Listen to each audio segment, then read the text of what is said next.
ഇത്തവണ ഹജ്ജ് സന്ദർശിക്കാൻ പോയതിൽ ആയിരക്കണക്കിന് ആൾക്കാരാണ് സൂര്യാഘാതം ഏറ്റ് മരിച്ചത്. ഇതിൽ 80% പേരും അനധികൃതമായിട്ട് പോയവരാണ്, അൺഡോക്യുമെന്റഡ് പിൽഗ്രിംസ്. എന്തുകൊണ്ടാണ് ഇത്രയും അനധികൃതമായ ആൾക്കാർ പോവാൻ കാരണം? ഇനി മെക്കയിൽ 51 ഡിഗ്രി സെൽഷ്യസ് ആണ് ഇപ്പോൾ അവിടുത്തെ ചൂട്. ഇവിടെ ഒരു 38-37 ഒക്കെ വന്നപ്പോൾ തന്നെ നമുക്ക് സഹിക്കാൻ പറ്റാത്ത ചൂടാണ്. അപ്പം അവിടെ 51 എന്ന് പറയുമ്പോൾ നിങ്ങളൊന്ന് ആലോചിച്ച് നോക്ക്, എന്തുമാത്രം ചൂടായിരിക്കുന്നു. ഈ ഈ മെക്ക, അതായത് ഈ ഹജ്ജ്, മെക്കയിലുള്ള ഹജ്ജ് ഒരു വലിയ ഡെസർട്ടിന്റെ നടുവിലാണ് ഉള്ളത്. അപ്പൊ ഈ ഡെസർട്ടിലുള്ള ചൂടും കാറ്റും എല്ലാം കൂടെ ഭയങ്കര വിഷയമാണ്. ഇന്ന് നമുക്ക് എല്ലാ കാര്യങ്ങളും വിശദമായിട്ട് നോക്കാം. അതായത് എന്താണ് മെക്കയുടെ ഒരു ഹിസ്റ്ററി, എന്താണ് മുസ്ലിം സഹോദരങ്ങളും കാബയുമായിട്ടുള്ള വിശ്വാസം. അതായത് കാബ എന്ന് പറയുമ്പോൾ മെക്കയിലെ ഹജ്ജിന് പറയുന്നതാണ് കാബ. എന്താണ് ഇത്രയും ആൾക്കാർ മരിക്കാൻ കാരണം, എല്ലാം നമുക്കൊന്ന് വിശദമായിട്ട് നോക്കാം. Good morning guys, welcome back to my YouTube channel. I am Parthan Ravi. അപ്പൊ നമ്മൾ ഇന്ന് നോക്കാൻ പോകുന്നത് മെക്കയെ കുറിച്ചാണ്, മെക്കയിലെ ചൂടിനെ കുറിച്ചാണ്. പക്ഷേ കാര്യത്തിലേക്ക് പോകുന്ന മുമ്പ് നമ്മൾ അറിയേണ്ട കുറച്ച് കാര്യങ്ങളുണ്ട്. അതായത് ഒരു മുസൽമാൻ തന്റെ ജീവിതത്തിൽ ഫോളോ ചെയ്യേണ്ട അല്ലെങ്കിൽ പാലിക്കേണ്ട 5 കാര്യങ്ങൾ, അതെന്തൊക്കെയാണെന്ന് നമുക്ക് നോക്കാം. ഒന്നാമത്തേത് ഷഹദ, വിശ്വാസം വേണം. A lot of faith without questioning, അതാണ് ഷഹദ. ഇനി രണ്ടാമത്തേത് സല, എന്നും പ്രാർത്ഥിക്കണം. A Muslim should pray frequently, എല്ലാ ദിവസവും അള്ളാഹുവിനോട് പ്രാർത്ഥിക്കണം. ഇനി മൂന്നാമത്തത് സഖത്ത്, അതായത് മറ്റുള്ളവർക്ക് ഹെൽപ്പ് ചെയ്യണം. ഇനി നാലാമത്തത് സ്വാം, ഫാസ്റ്റിംഗ്, അതായത് കറക്റ്റായിട്ട് നോമ്പെടുക്കണം. അഞ്ചാമത്തേത് ഹജ്ജാണ്, അതായത് ഒരു മുസ്ലിം സഹോദരൻ അവന്റെ ജീവിതത്തിൽ അവന് ഒരു പർട്ടിക്കുലർ ഏജ് ആകുമ്പോൾ സമ്പത്തുണ്ട്, നല്ല ആരോഗ്യമുണ്ട് എന്നുണ്ടെങ്കിൽ ഒറ്റ തവണയെങ്കിലും ഹജ്ജിന് പോകണം. അതാണ് അവരുടെ ഒരു വിശ്വാസം. ഈ 5 കാര്യങ്ങളാണ് ഒരു മുസ്ലിം സഹോദരൻ അവന്റെ ജീവിതത്തിൽ അവൻ ഫോളോ ചെയ്യുന്നതായിട്ട് വിശ്വസിക്കുന്നത്, അല്ലെങ്കിൽ ഫോളോ ചെയ്യേണ്ട 5 കാര്യങ്ങൾ. അതായത് ഷഹദ, സല, സഖത്ത്, സ്വാം, ഹജ്ജ്.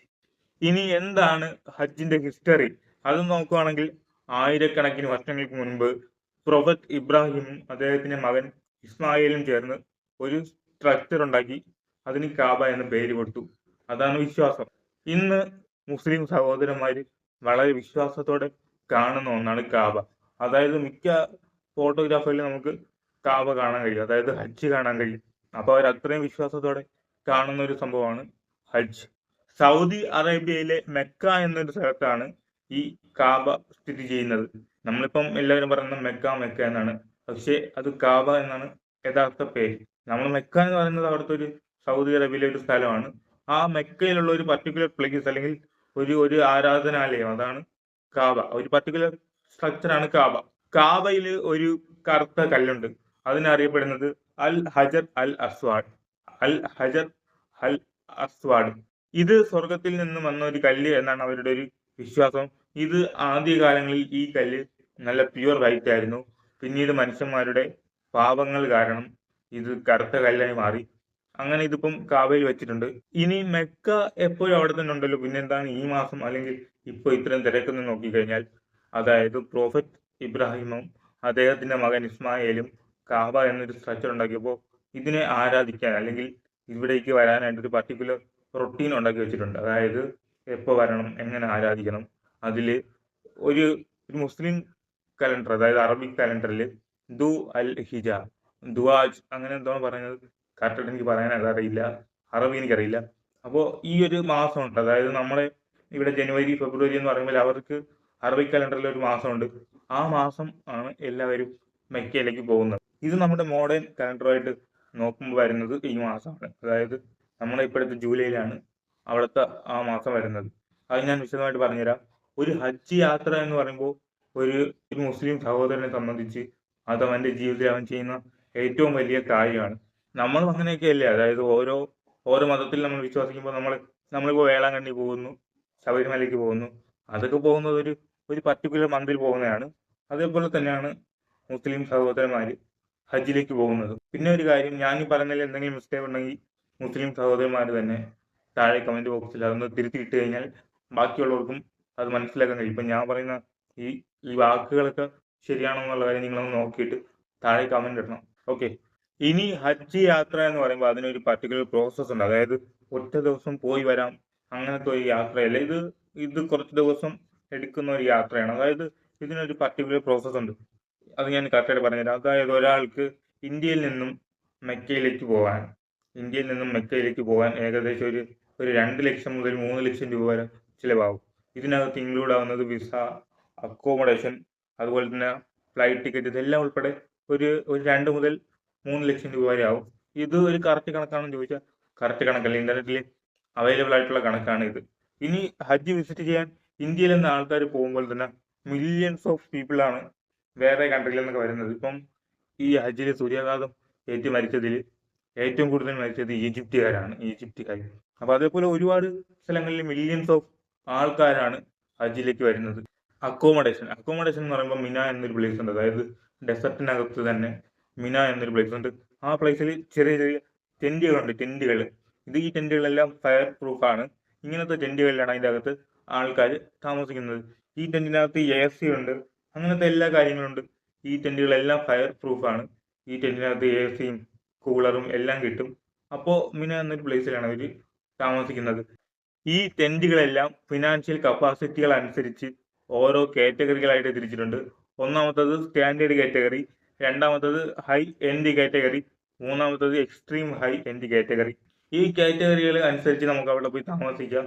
അതായത് ഒരാൾ ഇന്ത്യയിൽ നിന്ന് മെക്കയിലേക്ക് പോയാൽ ഈ പർട്ടിക്കുലർ ടെന്റിനകത്ത് പോയി കുറച്ചു നേരം വിശ്രമിച്ചിട്ട് ഇവിടെ നിന്നാണ് ഹജ്ജിലേക്ക് പോകുന്നത്. കാറ്റഗറി അനുസരിച്ച് ഇതിനകത്ത് കൂളർ, AC അങ്ങനെയൊക്കെ ഓരോ റേറ്റിന് ഓരോ ടെന്റുകളാണ്. ഇനി എന്തുകൊണ്ടാണ് ഇത്രയും ചൂട്? എന്തുകൊണ്ടാണ് അവിടെ ഇപ്പം ഇത്രയും ചൂട്? ഇവിടെയാണെങ്കിൽ ഇപ്പം ഭയങ്കര മഴക്കാലമല്ലേ, അവിടെ എന്തുകൊണ്ടാണ് ഇത്രയും ചൂട്? സൗദി അറേബ്യ ഒബ്വിയസ്ലി ഒരു ചൂടുള്ള രാജ്യമാണ്. പക്ഷേ ഇവിടെ നോക്കേണ്ടത് കലണ്ടറാണ്. അവരുടെ കലണ്ടർ, അറബിക് കലണ്ടർ, ദുൽ ഹിജ്ജ, അതാണ് ഇപ്പം നമ്മൾ നോക്കേണ്ടത്. അതായത് അവിടുത്തെ അറബിക് കലണ്ടറും നമ്മുടെ മോഡേൺ കലണ്ടറുമായിട്ട് 10 ദിവസത്തെ വ്യത്യാസമുണ്ട്. അതായത് അവിടുത്തെ അറബിക് കലണ്ടർ നമ്മുടെ മോഡേൺ കലണ്ടറുമായിട്ട് 10 ദിവസം പിന്നിലാണ്.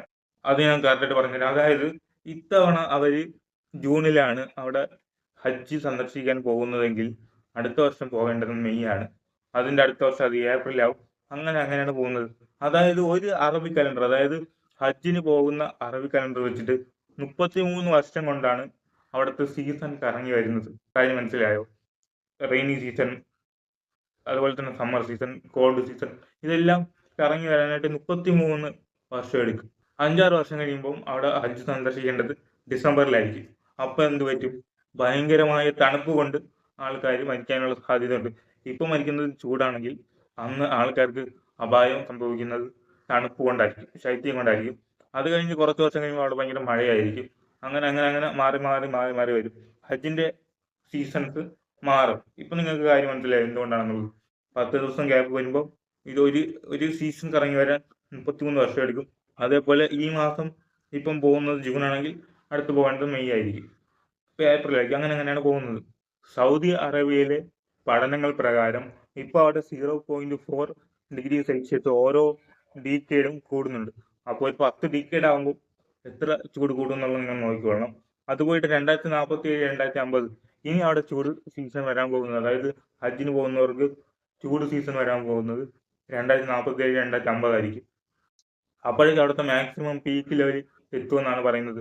അത് കഴിഞ്ഞിട്ട് വരുന്നത് 2079 മുതൽ 2086 വരെയുള്ള സമയത്താണ്. അപ്പോഴും അവിടുത്തെ മാക്സിമം പീക്ക് ലെവലാകും. ഇപ്പൊ തന്നെ 51 ഡിഗ്രി എന്ന് പറയുമ്പോൾ ഒരു 2047, 2079 എന്തുമാത്രം ചൂടായിരിക്കും? എന്തുകൊണ്ടാണ് ചൂട് കൂടുന്നത്? ഒബ്വിയസ്ലി ഗ്ലോബൽ വാർമിംഗ് സംഭവങ്ങളൊക്കെ തന്നെയാണ് അവിടെ ചൂട് കൂടുന്നത്. പിന്നെ പ്രധാനമായ ഒരു കാര്യം, അവിടെ ഫുള്ള് മരുഭൂമിയല്ലേ.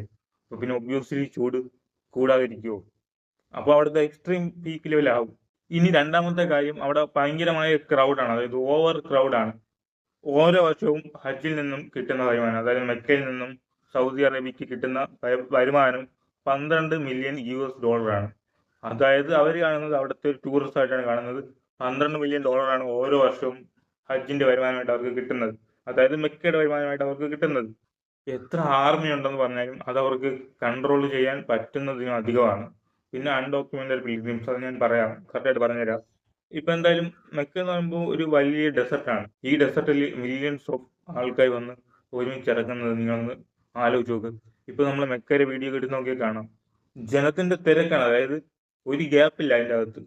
അത്രയ്ക്ക് തിരക്കാണ് ഇങ്ങനെ പുറത്തുനിന്ന് തള്ളി കയറിക്കൊണ്ടിരിക്കുന്നത്. അപ്പം അതും ഒരു പ്രശ്നമാണ്. ഇനി മൂന്നാമത്തെ കാര്യം, നോ പ്രോപ്പർ ട്രാൻസ്പോർട്ടേഷൻ. അതായത് ഇപ്പം അതിനകത്ത് വെച്ച് ഒരാൾക്ക് എന്തെങ്കിലും ഒരു അപകടം സംഭവിച്ചാൽ പെട്ടെന്ന് തന്നെ ട്രാൻസ്പോർട്ട് ചെയ്ത് ഒരിടത്ത് കൊണ്ടുപോകാനുള്ള ഒരു സംവിധാനം ഇല്ല. കാരണം ഇത്രയും മില്യൺസ് ഓഫ് പീപ്പിളിന്റെ ഇടയിൽ ട്രാൻസ്പോർട്ടേഷൻ എന്ന് പറയുന്നത് അസാധ്യമായ കാര്യമാണ്, അല്ലേ? അപ്പം ഒരാൾക്ക് ഒന്ന് സൂര്യാഘാതം ഏറ്റ് തലകറങ്ങി വീണാലും പെട്ടെന്ന് കൊണ്ട് ഒരിടത്തേക്ക് എത്തിക്കാനുള്ളൊരു സംവിധാനം അവിടെ കുറവാണ്. ലോ ട്രാൻസ്പോർട്ടേഷൻ ആണ് അവിടെ ഉള്ളത്. ഇനിയാണ് വളരെ ക്രൂഷ്യൽ ആയിട്ടുള്ള ഒരു സംഭവം, അതായത് അൺഡോക്യുമെന്റഡ് പിൽഗ്രിംസ്, അനധികൃതമായിട്ട് മെക്കയിൽ വരുന്ന ആൾക്കാർ. ഇവര് വരുന്നതിനൊരു കയ്യും കണക്കില്ല. അതായത് അനധികൃതമായിട്ട് ധാരാളം പേരാണ് വരുന്നത്. ഇവരൊന്നും മാനേജ് ചെയ്യാൻ അവിടെ സാധിക്കുന്നില്ല. അവിടെ ഒരു വലിയ ശക്തമായ ഒരു മിലിറ്ററി, അതായത് ശക്തമായ ഒരു ആർമി ഉണ്ട്. പക്ഷെ ആ ആർമിക്ക് മാനേജ് ചെയ്യാവുന്നതിനും അപ്പുറമാണ് അവിടുത്തെ തിരക്ക്. ഇപ്പം ഒരു കൺട്രിയിൽ നിന്നും വരുന്നതിന് സൗദി അറേബ്യ ഒരു ലിമിറ്റ് പറഞ്ഞിട്ടുണ്ട്. എന്നാൽ ആ ലിമിറ്റ് പ്രകാരം വരുമെങ്കിലും ആ ലിമിറ്റിൽ ഇല്ലാത്തവരും വരും. എങ്ങനെയാന്നല്ലേ, ഇപ്പം എന്തെങ്കിലും ഒരു ടൂറിസ്റ്റ് എന്നോ എന്തെങ്കിലും ഫാമിലി വിസ എന്നോ അങ്ങനെ എന്തെങ്കിലുമൊക്കെ പറഞ്ഞ് സൗദി അറേബ്യയിൽ വന്നിട്ട് അവിടെ നിന്ന് ഡയറക്റ്റ് മെക്കയിലേക്ക് കാറിലോ അങ്ങനെയൊക്കെ പോകുന്ന ഒരുപാട് പേരുണ്ട്. പല രാജ്യത്തു നിന്നും സൗദി അറേബ്യയിലേക്ക് വരും. അവിടെ നിന്ന് പിന്നീട് കാറിൽ നേരെ മെക്കയിലെ ഡെസർട്ടിലേക്ക് പോയി ഇറങ്ങും. ഇങ്ങനെ പോയി ഇറങ്ങുന്നവരാണ് കൂടുതൽ ആൾക്കാർ മരിക്കുന്നത്. അതായത് ഈ ആയിരക്കണക്കിന് മരിച്ചതിൽ ഈജിപ്തിൽ 658 പേര് മരിച്ച്, അതുപോലെ തന്നെ ഇന്ത്യയിലുള്ള 97 പേര് മരിച്ചു. ഈജിപ്തിൽ മരിച്ചതിൽ ഈ 658 500 എത്രയോ സംതിങ് ആൾക്കാർ അൺഡോക്യുമെന്റഡ് പീപ്പിൾ ആണ്, അതായത് അവർ അനധികൃതമായിട്ട് വന്നതാണ്. ഇനി എന്തുകൊണ്ടാണ് ഈ അനധികൃതമായ ആൾക്കാർ കൂടുതലും മരിക്കാൻ സാധ്യത, അല്ലെങ്കിൽ എന്തുകൊണ്ടാണ് അവർ മരിക്കുന്നത്? അതായത് ഡോക്യുമെന്റഡ് ആൾക്കാർക്ക് എന്ന് പറയുമ്പോൾ അവിടെ ഒരു നല്ല കെയർ കിട്ടുന്നുണ്ട്. അവർക്ക് കൂളർ സംവിധാനങ്ങളുണ്ട്, അതുപോലെ തന്നെ കുടിക്കാൻ വെള്ളമുണ്ട്, ടെന്റ് ഉണ്ട്, പിന്നെ സ്പ്രിംഗ്ലേഴ്സ് ഉണ്ട്. അവർക്ക് എല്ലാ ഫെസിലിറ്റീസും അവർ കൊടുക്കുന്നുണ്ട്. ഡോക്യുമെന്റ് ആയിട്ട് വരുന്നവർക്ക് ഈ പറഞ്ഞ എല്ലാ ഫെസിലിറ്റിയും കിട്ടുന്നുണ്ട്.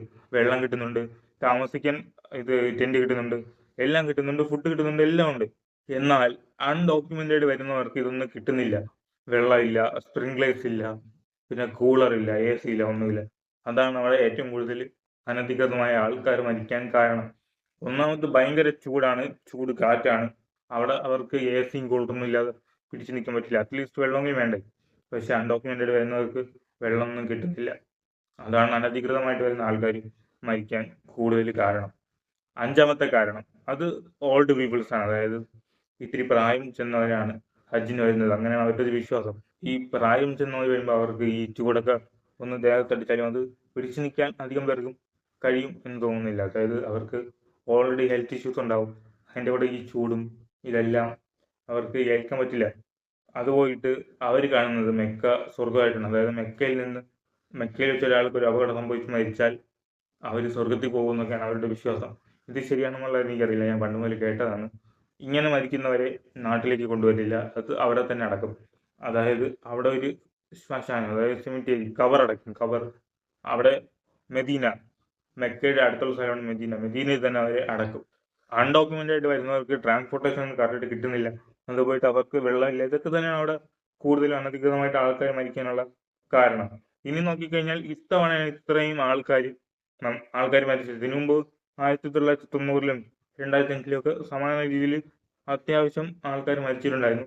പക്ഷെ ഇപ്രാവശ്യമാണ് കൂടുതലും ആൾക്കാർ മരിക്കുന്നത്. ഇവർക്ക് സത്യം പറഞ്ഞാൽ ഒരു വിശ്വാസം കാരണം അത് അവരങ്ങനെ പോകുന്നതാണ്, ഒന്നും ചിന്തിക്കുന്നില്ല. അതായത് സൗദി ഗവൺമെന്റ് കൊടുക്കുന്നുണ്ട് പെർമിഷൻ.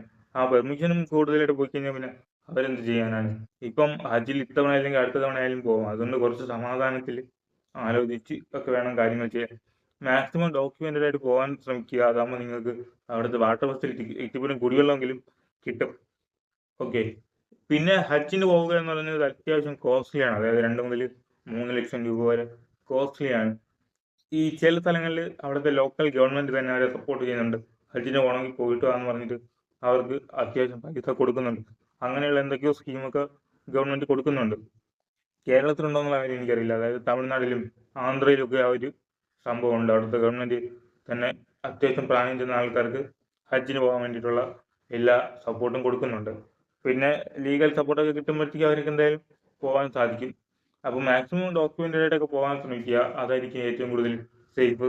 വിശ്വാസങ്ങളൊക്കെ നല്ലതാണ്, പക്ഷേ അത്യാവശ്യം കാര്യങ്ങളൊക്കെ ഒന്ന് സൂക്ഷിച്ചും കണ്ടുമൊക്കെ കാര്യങ്ങൾ ചെയ്യുക. അപ്പോൾ എന്തായാലും എല്ലാ മുസ്ലിം സഹോദരങ്ങൾക്കും വേണ്ടിയാണ് ഈ വീഡിയോ ഞാൻ ചെയ്തത്. അതായത് നിങ്ങൾ മനസ്സിലാക്കണം അവിടെ എന്താണ് നടക്കുന്നതെന്നുള്ളത്. എന്തെങ്കിലും തെറ്റുണ്ടായിരുന്നുവെങ്കിൽ നിങ്ങൾ ഉറപ്പായിട്ടും കമന്റ് ചെയ്യുക. നിങ്ങൾ മുസ്ലിം സഹോദരന്മാർ കമന്റ് ഒക്കെ ഇടുമ്പോഴത്തേക്കും ബാക്കിയുള്ളവർക്ക് കൂടുതൽ കാര്യങ്ങൾ മനസ്സിലാവും. ഇനി ഞാൻ പറഞ്ഞതിൽ എന്തെങ്കിലുമൊക്കെ വിട്ടുപോയെങ്കിലോ പറഞ്ഞതിൽ തെറ്റുണ്ടെങ്കിലോ എല്ലാം നിങ്ങൾ താഴെ കമന്റ് ചെയ്യുക. അതാകുമ്പോൾ എല്ലാവർക്കും കണ്ട് മനസ്സിലാക്കാൻ കഴിയും. നമ്മളെല്ലാ മതത്തിനെ കുറിച്ചുള്ള അറിവ് നമുക്ക് വേണം.